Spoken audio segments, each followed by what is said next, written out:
Olá,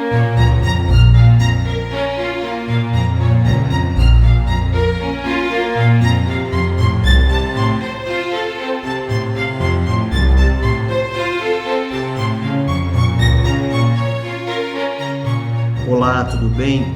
Eu vou tentar resumir o livro do David Harvey, A Loucura da Razão Econômica. São 10 capítulos, então eu vou fazer um vídeo para cada capítulo. Bom, em primeiro lugar, o título do livro e a lógica da loucura. A razão econômica é louca. A loucura da razão econômica. Todos nós somos loucos, entre aspas, dentro do sistema metabólico do capital. As engrenagens e, digamos, as formas de produção, reprodução, circulação do capital nos deixam loucos. Para isso, o David Harvey recupera Marx e fala sobre o século XXI, os nossos dias atuais. Bem, no capítulo 1, a discussão central é uma recuperação, não é, de forma sucinta, digamos, da teoria, né, marxiana expressa no volume 1, 2 e 3 do Capital. Este capítulo é uma boa aula de iniciação. A visualização do capital como valor. Então há inicialmente uma discussão muito rápida sobre as diferenças, né, entre valor e dinheiro. Aqui a gente não pode simplesmente simplificar, mas essa simplificação ela é muito boa para que a gente comece a entender, né, os significados desses conceitos. Então, inicialmente, como vocês sabem, o capital é um valor em movimento. Vamos tirar a ideia do valor. O capital é movimento. O capital não é simplesmente o dinheiro cristalizado. Há todo um processo de elaboração e consumo, né, do capital. Portanto, isso está em movimento. E o Harvey, como ele é um geógrafo, ele consegue ver este movimento, né, e reproduzi-lo a partir de um mapa.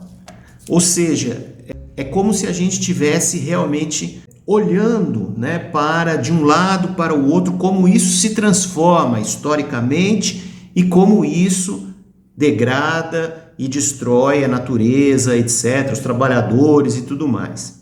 Então eu vou ler a primeira citação aqui do Capital, que ele recupera, que nos dá a base para a discussão desse tópico, né, que seria como se fosse uma paisagem, né, geral sobre a questão, né, do capital, da valorização, etc. Então diz assim: a primeira condição da acumulação é que o capitalista tenha conseguido vender suas mercadorias e reconverter em capital a maior parte do dinheiro assim obtido.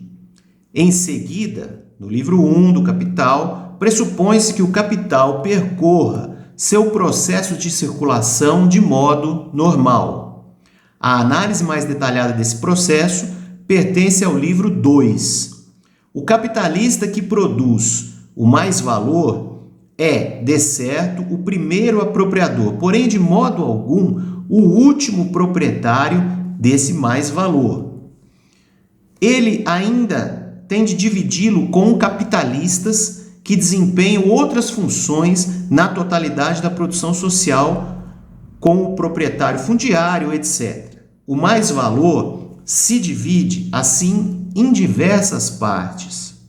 Seus fragmentos cabem a diferentes categorias de pessoas e recebem formas distintas, independentes entre si, como o lucro, o juro, o ganho comercial, a renda fundiária, etc.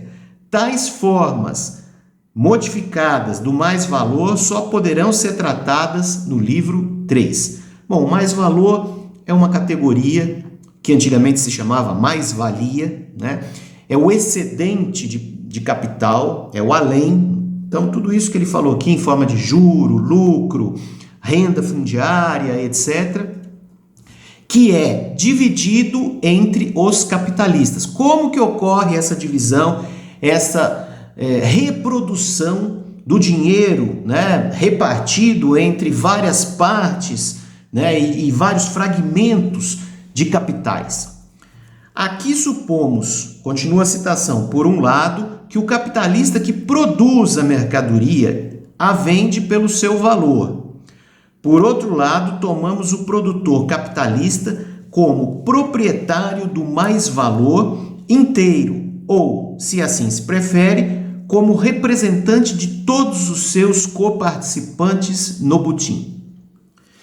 Bom, então, para essa ideia inicial que o Harvey pega do Marx, ele disseca tudo isso e faz um mapa. Aí ele faz uma comparação, né, com o ciclo da água, tá, e o ciclo do capital. Da mesma forma que a gente tem na natureza a água sendo transformada, né, aquilo que a gente aprendeu lá nas ciências, né, no ensino básico, a transformação de água, aí chove, sobe, etc., sobe a água, desce a água, alimenta o solo, etc. Então o Harvey pega essa ideia e faz uma figura, né? Ele traça inicialmente aí essa reprodução do ciclo da água para comparar com o capital, né? Como que isso faz o movimento mexer, né, a produção e a reprodução de capital. Bom, então da mesma forma, né, que a água se transforma, aí eu vou puxar algumas ideias aqui do texto para deixar claro como isso acontece. Isso está na página 16 do livro, tá? O ciclo da água. Então, em determinado momento, as gotículas ou partículas de gelo se fundem e, à medida que ganham peso, despencam das nuvens por força da gravidade, como precipitação, que ocorre numa variedade de formas: chuva, neblina, orvalho, neve, gelo, granizo, chuva congelada, etc. De volta à superfície da Terra, parte da água cai nos oceanos, parte fica presa nos terrenos elevados ou regiões frias na forma de gelo, movendo-se extremamente devagar. O restante escorre em direção ao oceano, cortando a terra na forma de rios e córregos e por aí vai. Ou seja, da mesma forma, o capital ele se desmembra como se fosse gotículas de água, chuva, né, os pingos, e se espalha, digamos assim, na sociedade, de tal forma que se apropriam desse capital diferentes agentes e vão trabalhar com ele de diferentes maneiras. Tá? Então isso é um processo, digamos, vamos colocar entre aspas, natural, para que as pessoas, não é, possam manipular dinheiro, trocar dinheiro, e aí pequenos grupos e grandes grupos vão se locupletar, entendam bem essa palavra, vão se pertencer desse dinheiro. Bom, então o que é o valor em movimento? Antes da gente chegar na figura, para fazer esse paralelo com a água, do capital. Então diz Harvey, a definição inicial, uma definição genérica, etc., é o trabalho social que realizamos para os outros, tal como ele é organizado por meio de trocas de mercadorias em mercados competitivos, com seus mecanismos de determinação de preços. Vamos ler de novo isso aqui para deixar bem claro. A definição inicial de valor é o trabalho social que realizamos para os outros, tal como ele é organizado por meio de trocas de mercadorias em mercados competitivos.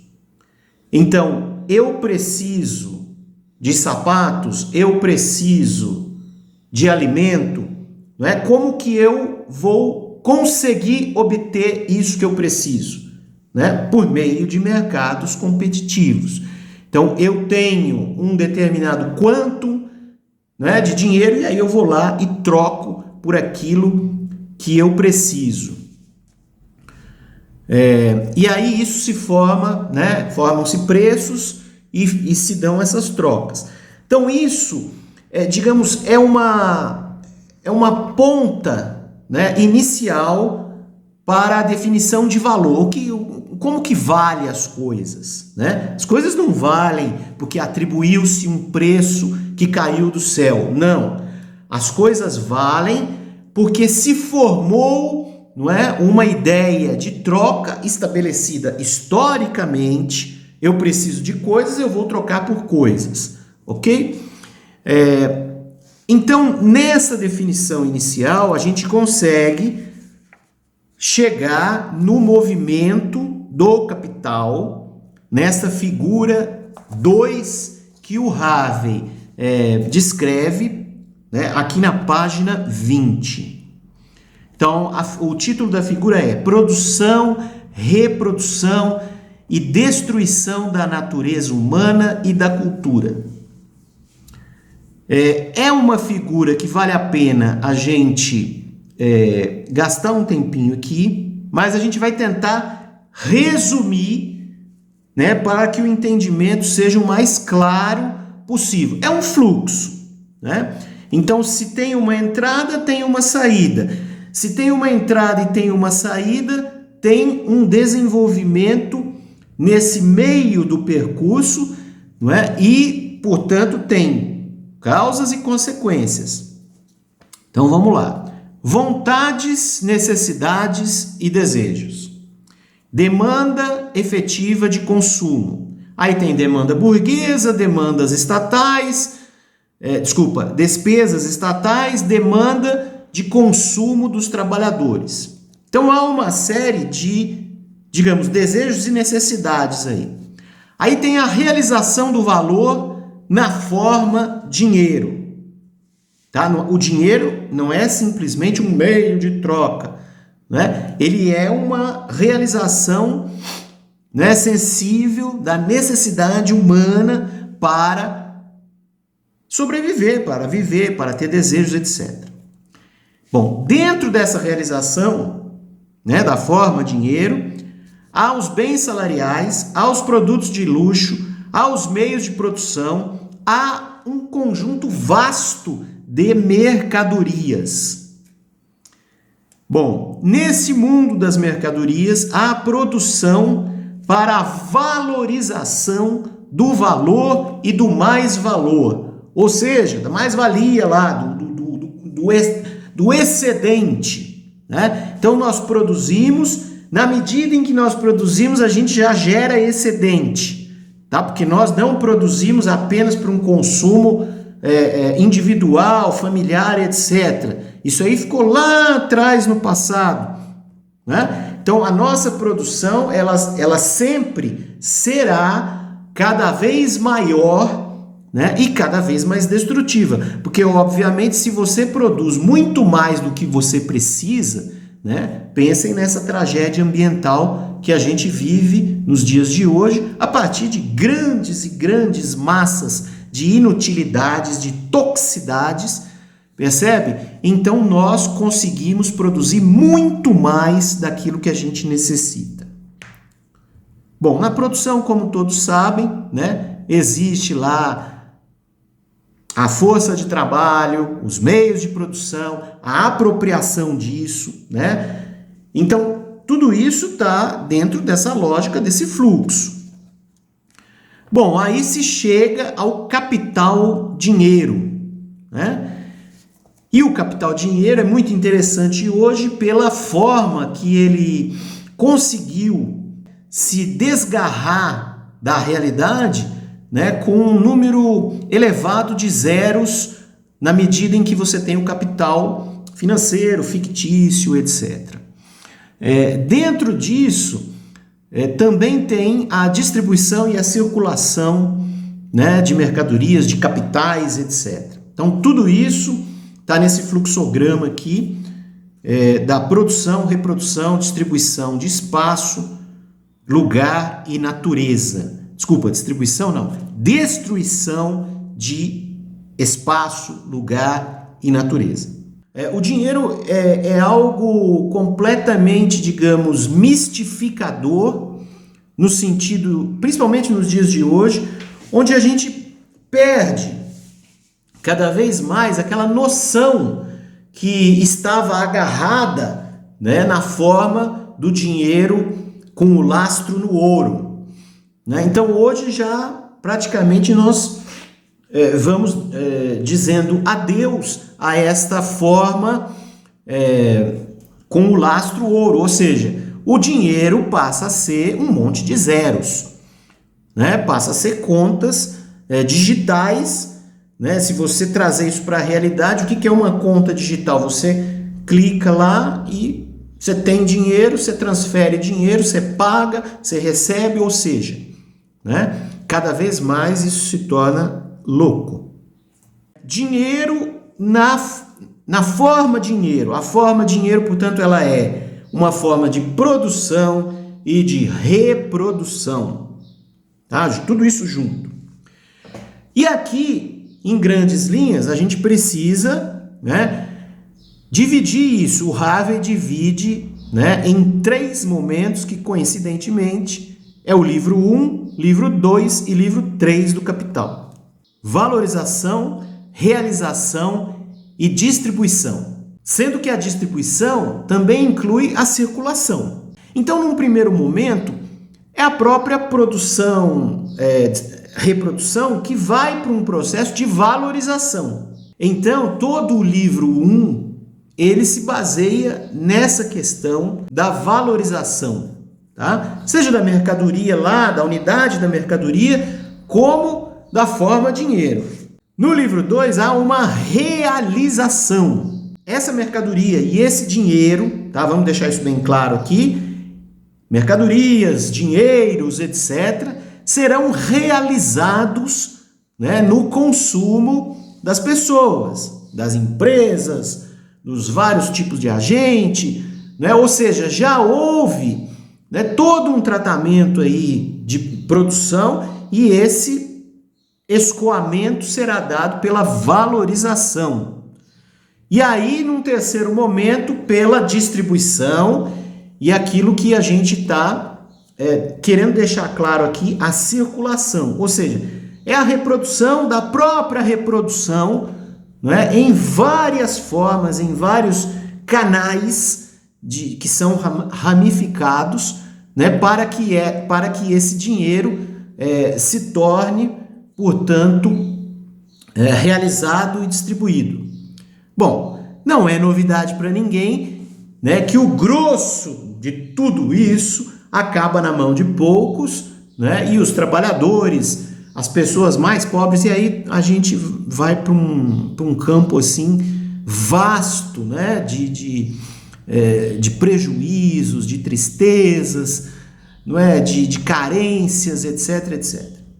Bem, eu vou puxar uma citação do Harvey, bastante interessante, e tem um determinado momento no texto que ele fala em facções do capital.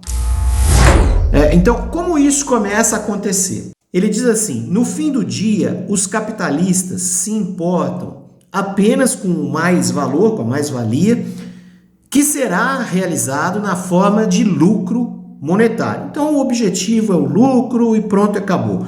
Eles são indiferentes às mercadorias que produzem. Ele pode produzir bomba, ele pode produzir gás tóxico, etc. Se há mercado para isso, eles vão produzir. Esse momento, na circulação do capital, abarca não apenas a produção, mas a reprodução da relação de classe entre capital e trabalho na forma de mais valor.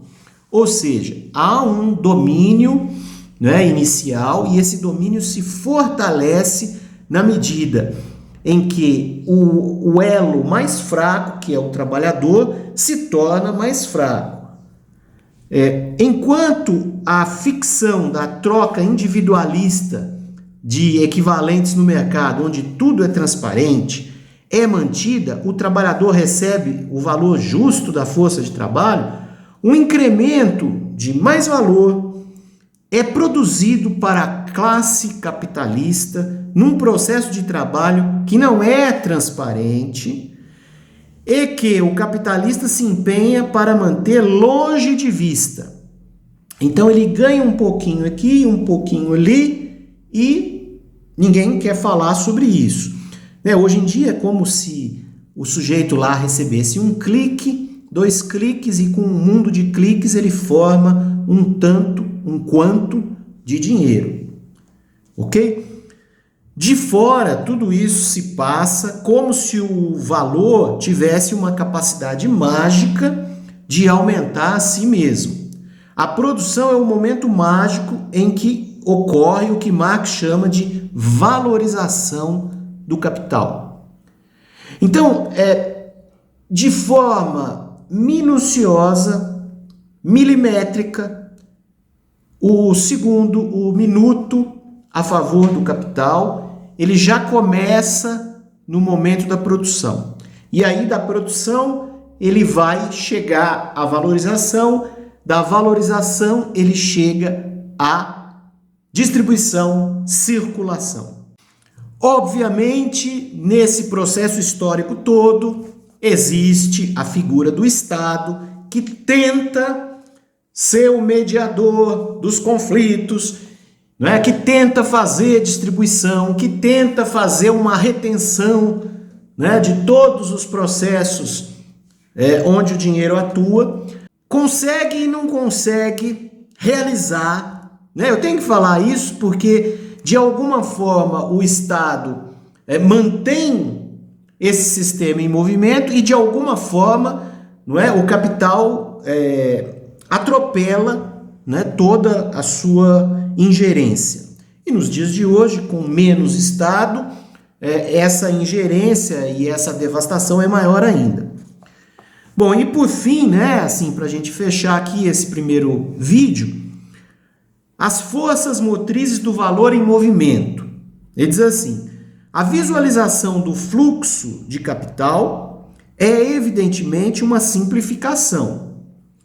Não se trata de uma simplificação gratuita. Ela representa 4 processos fundamentais no interior do processo geral de circulação do capital. Então vamos lá. 4 processos. O da valorização, em que o capital é produzido na forma de mais valor. O da realização, em que o valor é transformado na forma dinheiro. O da distribuição de valor e mais valor entre os diversos requerentes, etc., capitalistas, enfim, produtores associados. E, finalmente, o da captura de parte do dinheiro que circula entre os requerentes e sua reconversão em capital dinheiro, a partir do qual ele continua pelo caminho da valorização. Veja que fechou um ciclo.